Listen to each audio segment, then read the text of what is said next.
Hey everyone, and welcome to Daily Things Simplified. Ever grabbed a bottle of water and wondered, how is this even made? You see them everywhere, thousands of them, every single day. But where do they come from? It's a fascinating journey that starts deep underground and ends up right in your hand. Today, we're going to demystify the entire process, step by step, from a sticky black liquid to that crystal clear bottle you're holding. So, get ready to have your mind blown by the science and engineering behind one of the most common objects in our modern world. Let's start at the very beginning. And, I mean, way back. The story of your plastic bottle begins millions of years ago, with ancient marine life. When these tiny organisms perished, they settled on the ocean floor and, over eons, were buried under layers of sand and rock. The immense pressure and heat transformed them into what we now know as crude oil. That's right. The journey of your water bottle starts with the same black gold that fuels our cars. So, how do we get from thick black crude oil to a clear, lightweight bottle? The first major step is refining. The crude oil is heated to incredibly high temperatures in a massive distillation tower. This process separates the oil into different components based on their boiling points. We get gasoline, jet fuel, and many other products. For our bottle, we're interested in a specific fraction called naphtha. This is the key ingredient we need to move on to the next stage. From naphtha, we enter the world of chemistry.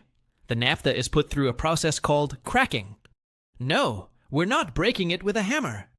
In a chemical plant, it's heated with steam to break down the large hydrocarbon molecules into smaller, more useful ones. Two of the most important molecules we get from this are ethylene and propylene. Remember those names, they're the fundamental building blocks for many plastics. Now we take that ethylene gas and start linking it together. This process is called polymerization. Imagine you have a huge box of individual paper clips representing the ethylene molecules. Polymerization is like linking those paper clips together, one by one, to form long, strong chains. When we do this with ethylene, we create polyethylene. And for our bottle, we need a specific type, polyethylene terephthalate, better known as PET. To get PET, ethylene glycol, made from ethylene, is reacted with terephthalic acid. The result is a molten, honey-like polymer. This molten PET is then cooled and chopped into tiny, rice-sized pellets. These little pellets are the raw material that will eventually become the bottles. They are clear, lightweight, and easy to transport to bottling plants all over the world. It is amazing to think that millions of future bottles can be stored in a relatively small silo, just waiting for the final transformation. At this stage, they look nothing like a bottle, more like something you'd find in a craft store. Now for the really cool part, where the magic happens. These PET pellets are dried to remove any moisture, which is crucial for making a clear, strong bottle. Then they are melted down again at a temperature around 500 degrees Fahrenheit or 260 Celsius. This molten plastic is then injected into a mold under high pressure. But this mold doesn't create a full-sized bottle. Instead, it creates something that looks like a small, thick test tube with the bottle's neck and screw threads already perfectly formed at the top. This is called a preform. Think of a preform as a tiny concentrated version of the final bottle. They are compact, strong, and easy to ship to the final beverage company. This two-step process is incredibly efficient. One factory can specialize in making millions of these preforms and then ship them to different bottling plants. This saves a massive amount of space and money compared to shipping empty, fully formed bottles. It's a brilliant piece of manufacturing logistics. Finally, we arrive at the bottling plant. The preforms are loaded into a machine for the final step, stretch-blow molding.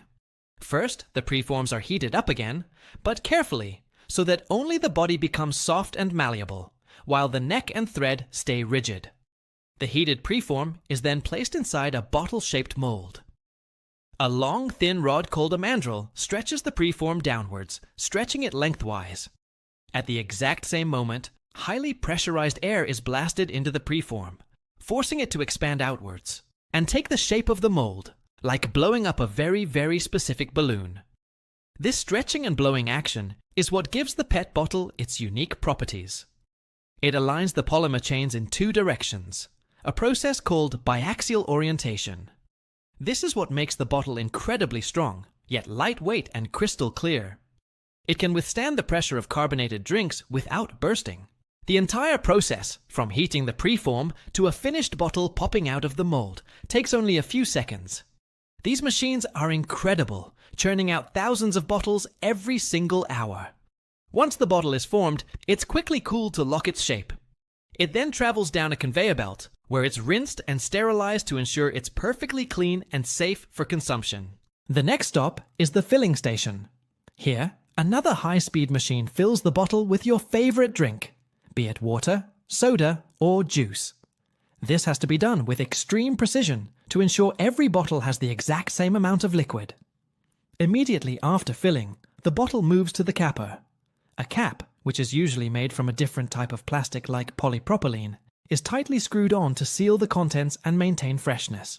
Next up is labeling. A machine wraps the bottle with a pre-printed label that contains all the branding, nutritional information, and barcodes.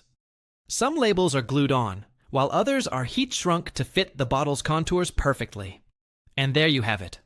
The bottle is now filled, capped, and labeled. It joins thousands of others on the production line, where they are grouped into packs, wrapped in more plastic, stacked onto pallets, and loaded onto trucks. From there, they are shipped to warehouses, distributed to supermarkets and convenience stores, and finally, placed on a shelf for you to purchase. The entire journey, from crude oil buried deep in the earth to a finished product in your hand, is a marvel of modern chemistry, engineering, and logistics. It is a process that has been refined over decades to be as fast and efficient as possible. It involves incredible heat, immense pressure, and precise chemical reactions, all coming together to create an object we often take for granted. So, the next time you twist open a plastic bottle, take a moment to appreciate the incredible journey it has been on. From ancient sea creatures to a high-tech factory, it's a story of transformation that's happening all around us, every single day. Thank you so much for joining us on this deep dive with Daily Things Simplified. We hope you found it as fascinating as we did. If you enjoyed this video and learned something new, please give it a thumbs up. And don't forget to hit that subscribe button and ring the bell so you won't miss our next simplification. See you in the next video.